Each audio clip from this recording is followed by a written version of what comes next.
Even if you don't live in California, you can have an impact. Call, text, Facebook, DM your friends or family in California and remind them how important this ballot initiative is. Voters in California will be the first big test of pushback on Republican gerrymandering. Loyal listeners are going to remember that the Texas governor earlier this year got a call from Donald Trump telling him, find me 5 more congressional seats. So the state took up a rare and problematic effort to gerrymander congressional seats to guarantee Republicans 5 more seats.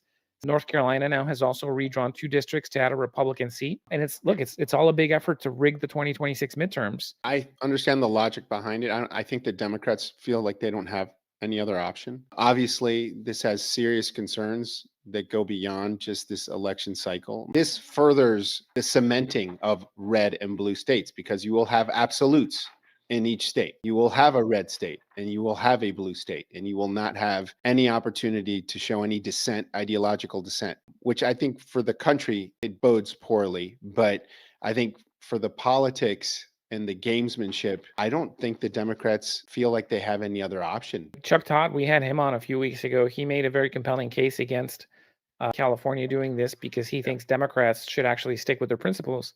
But as we discussed then, if Democrats don't do anything, then they're not going to be in a position to defend anything. I think, Michelle Obama said, when they go low, we go high. We can't afford to go high anymore. We got to get in the swamp with him because otherwise they're just going to cheat their way to a victory. And it's sad that we have to do that. I mean, gerrymandering, I think, is terrible.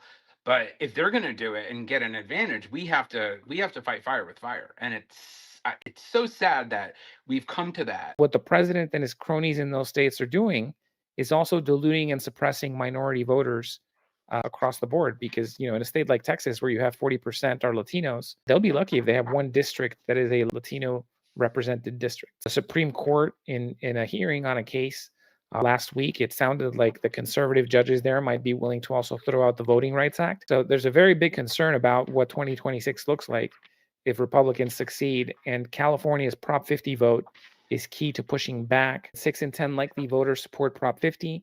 Early voters have strongly favored it, but the LA Times notes that 70% of those who plan to vote on Election Day oppose it. Of course, that's consistent with Democrats being more likely to vote early and Republicans voting more on Election Day.